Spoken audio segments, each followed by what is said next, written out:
Welcome to your Daily 5 for Thursday, September 19th, 2024.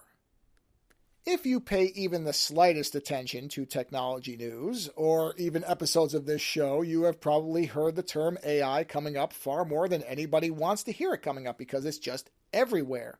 And the WWDC event that Apple holds every year, their last one and now their most recent iPhone event, they have been spotlighting their take on this, which is called Apple Intelligence. And I had seen some news around that, of course. I pay attention because I like technology stuff, but hadn't really looked too closely at it because I already know what it is. I didn't know they were starting to air consumer-facing commercials on it, which apparently there are 3 that are out there in the wild. But my wife and I were watching a baseball game. I don't remember if it was the Yankees or the Giants. And one of these commercials randomly happened to air.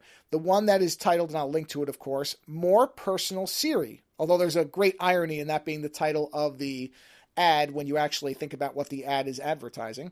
But that's a secondary discussion, which we won't have here. But anyway, the premise of the ad in general is something that a lot of people actually probably would want out of these types of features, which is 2 people who had some kind of meeting before a current event or party or whatever that they're at, and one of the 2 people can't remember the name of the other person. And so they very quickly ask their phone, hey, what was the name of that person I had a meeting with a week ago or whatever? And the phone spits back, oh, the person's name is Zach. And that allows them to avoid a uncomfortable or embarrassing situation because then the person with the phone knows the name and acts like, oh yeah, I remember you, of course. Again, a feature I think that a lot of people would actually like to have for any number of reasons. One, if they're like me and have a terrible memory, there's a condition where people can't recognize faces. There's a number of good reasons for a feature like this, or just that they don't want to pretend that they don't want somebody else's feelings to be hurt. And that's perfectly fine. But I was curious because my wife is very, very intelligent and has no issues with technology, but also has no interest in it. She uses her iPhone because it's her phone. But does she care how it does anything? Does she care about most of the new features that come to it if they're not related to the camera like most people? No, doesn't care. And so didn't know anything about Apple Intelligence. I didn't say anything. I haven't talked to her about AI stuff at all because I know she's not interested. So I kind of kept an eye on her when I realized what the ad was.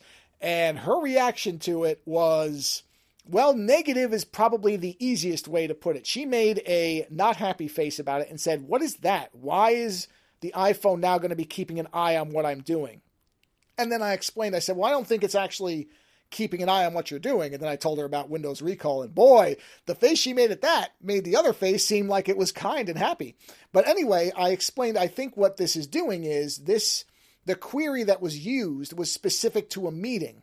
And therefore, because the meeting was probably put into the phone, it knows how to find that because you'd already given the phone that information. So it's not really monitoring you. It's looking up something that had already happened. And once I explained that, her reaction was slightly better, but still she said, I don't want my phone doing that. I don't want it keeping track of things like that.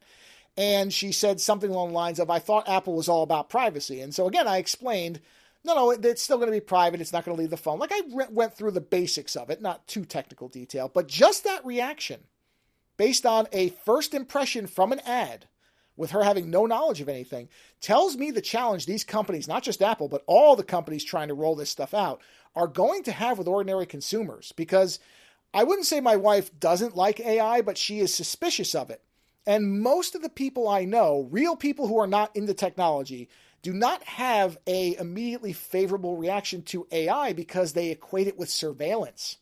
And that's going to be a problem. And of course, you could try to educate people. You can have ad campaigns driven to educate people on what these things are and how they work. But it's very hard to overturn, as we well know, what people think is going on, especially if they look at the ad or the education as being proposed by a company to make money off of the feature. There's going to be a suspicion there. So I will be very curious what these rollouts look like. I'm not saying it means that they can't be done. I just don't know if it's going to be anywhere as smooth and ideal as some of these companies think it is. So I would actually be curious, a question for those of you listening, if you've encountered any of this for Apple, for others, what has been the reaction from people who are not into technology? Have they looked at it do they look at it as a positive thing, a negative thing? I'm really curious because based on my wife's reaction, I don't know what it's going to look like anywhere else. Later.